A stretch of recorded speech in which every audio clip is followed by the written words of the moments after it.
This is a common mosquito. Where did this mosquito come from? How do mosquitoes live? And why does man fight mosquitoes? Mosquitoes breed in water. Stagnant water in a swamp like this is a good breeding place. Mosquitoes breed in trash heaps where water may collect. Old tin cans filled with rainwater become breeding places for mosquitoes. Undrained puddles of stagnant water are filled with mosquito wrigglers during the breeding season. Most of the mosquitoes that annoy us breed in many places right around our homes. They breed in damp spots around the house and yard, and especially in roof gutters which are clogged up.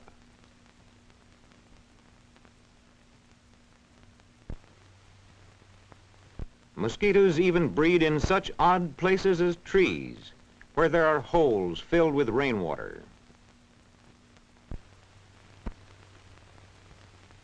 The common mosquito lays its eggs on the water. Here they are, a floating mass of eggs, like a boat or a raft.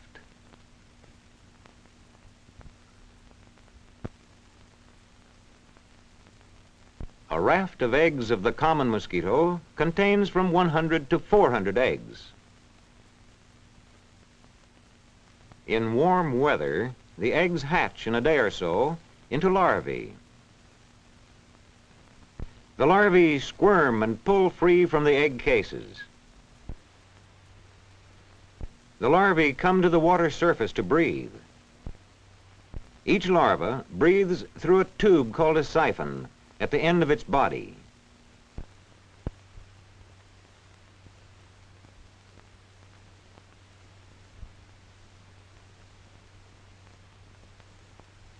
Tiny brushes at the mouth feed the larva by sweeping in small bits of food, along with a little water. The larva is commonly called a wriggler. During the larval stage, a mosquito sheds its skin, or molts. Ordinarily, it molts 4 times. Between each molting, the larvae grow rapidly. Thousands of mosquito larvae may be living in just such a pond as this. They keep alert to dangers about them. A falling leaf or other disturbance may cause the larvae to dash downward to the bottom.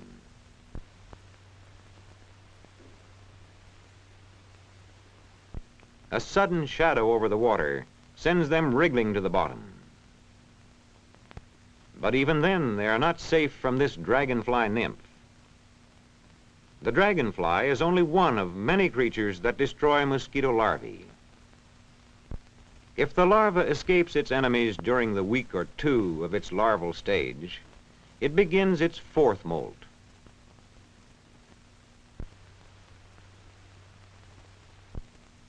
It breaks out of its last larval skin and enters the pupal stage.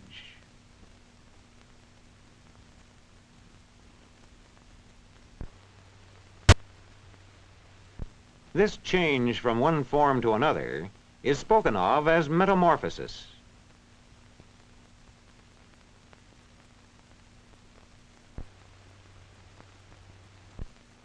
When the mosquito's pupal form is fully developed, it crawls out of the old larval skin. At this stage of its development, the mosquito ceases to be a larva and becomes a pupa.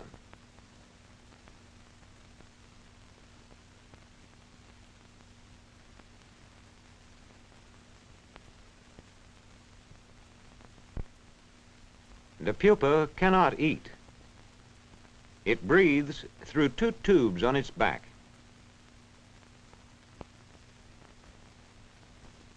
The pupal form lasts about 2 or 3 days, while the mosquito grows inside.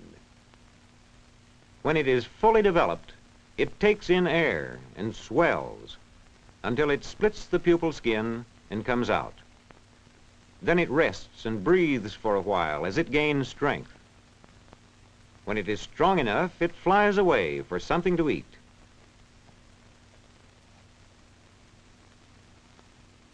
It may find food in flowers filled with nectar. Or it may feed on juices of plants and trees, or the rotten fruit in an orchard. The male mosquito eats only vegetable foods. It can be identified by its feathery feelers. The female mosquito likes blood and eats it when she can. This is a common mosquito. She hungrily punches right through the skin and sucks her victim's blood to fill her stomach. After feeding and mating, the female mosquito returns to the swamp or some other suitable place to lay her eggs. Or she may rest through the winter. Male mosquitoes soon die. This female mosquito laying her eggs is a member of the Anopheles family. The Anopheles mosquito carries malaria germs. Each egg is a potential threat to the health of human beings. Here are larvae that have hatched from the Anopheles eggs. Unlike common mosquito larvae, these larvae of the Anopheles rest almost parallel to the surface and breathe through holes rather than through a siphon or breathing tube. The pupa of the Anopheles looks much like the pupa of the common mosquito. Here is the female Anopheles mosquito feeding, with her body held high in a straight line with her long beak. She sticks her beak through the skin, secreting saliva to make the beak go in easier. With the saliva, malaria germs are carried into the blood. This man has acquired malaria from the bite of an infected Anopheles mosquito. Malaria causes chills followed by fever. Recurring cycles of chills and fever sap the victim's strength. The best way to wipe out malaria is to prevent mosquito breeding. To combat the mosquito menace, scientists continually study the mosquitoes that carry diseases. They seek new ways to control and destroy them. In the laboratories, chemicals are discovered for killing mosquitoes. As soon as tested, they are put to practical use. Here, the common catch basin found on side streets has been sprayed with a solution for killing larvae. The mosquito eggs, larvae, and pupae all die when deprived of air. A similar treatment is given a swamp near a congested residential area.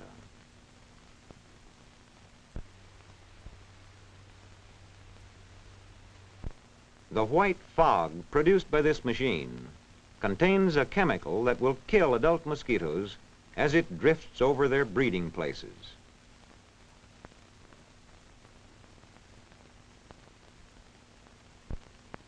The airplane has proved of service in spraying large areas. Breeding places such as ponds and swamps may be destroyed by draining where this is practicable. Places that cannot be drained may be stocked with minnows, newts, and fish. These natural enemies of the mosquito help destroy the larvae. Weeds are often cut in damp areas so that sunlight can kill the larvae. Wise house owners screen windows, doors, and porches to keep out mosquitoes.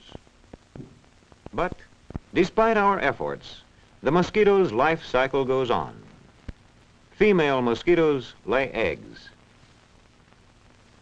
The eggs hatch into larvae that feed and grow and molt.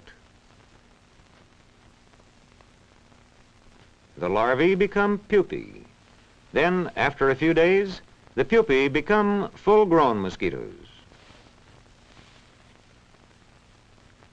The life cycle, or metamorphosis, of the mosquito is complete, but its danger to man is just beginning. It, along with billions of others that rise from the breeding places, may annoy people and carry diseases to them the world over.